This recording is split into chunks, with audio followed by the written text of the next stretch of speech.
Hare Krishna, welcome. Please join the sloka recitation. Today's sloka, 18th chapter, 64th sloka. सर्वगुह्यतमं भूयः शृणु मे परमं वचः इष्टोऽसि मे दृढम् इति ततो वक्ष्यामि ते हितम्. See, Krishna, just in the previous sloka, he told, you do whatever you want. So before he is thinking further, Arjuna is thinking further, he adds one more sloka. Because you are my very dear friend. Why he is telling all these things? He is telling, because you are my very dear friend, I am speaking to you the most secretive part of knowledge. Hear from me, and this is for your benefit. So he pushes further the plus points of whatever he has told so far. This is a light marketing. He is not emphasizing that, but he says, you are my dear friend and I am telling for your benefit. Here, there is a technique of Krishna. A person may be a dear one, another may be one who wants your good. Normally, difference is marginal. You will say both are same, but there is a subtle difference. A person who is dear may not be a well-wisher and the other way. Normally, the difference is marginal, but there is a difference still. The combination of these two qualities in a single person is improbable, if not impossible. Earlier, we have told an example of how in 10th chapter, first sloka, I think we have told that example also. Now, this is worth repeating.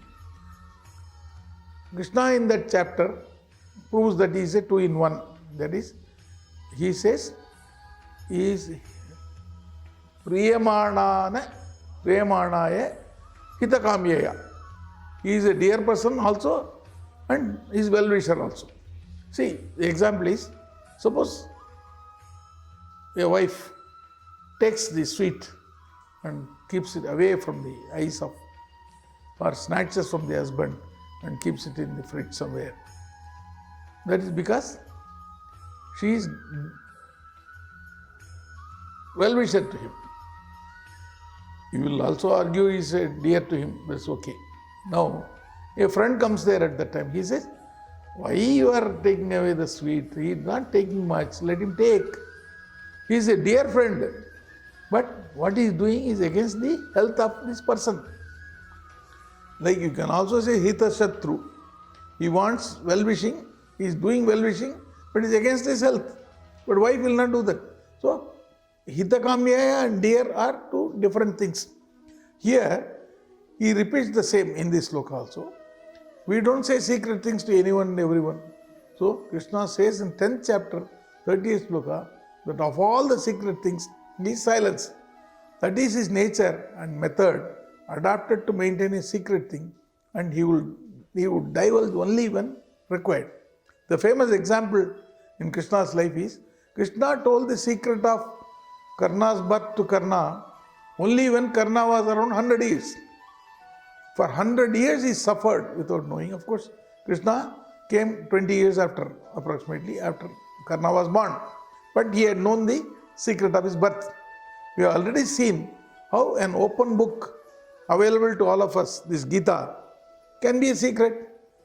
Even if you buy and possess a Gita book, if he does not want us to read, he is capable of putting any number of reasons which would dictate us not to read that book.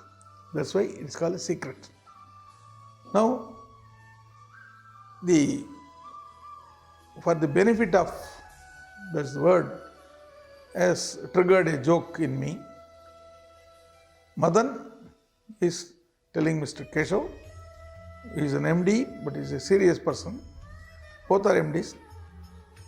You are more frowning, Mr. Keshav, and rarely smiling. You must smile more. Do you know?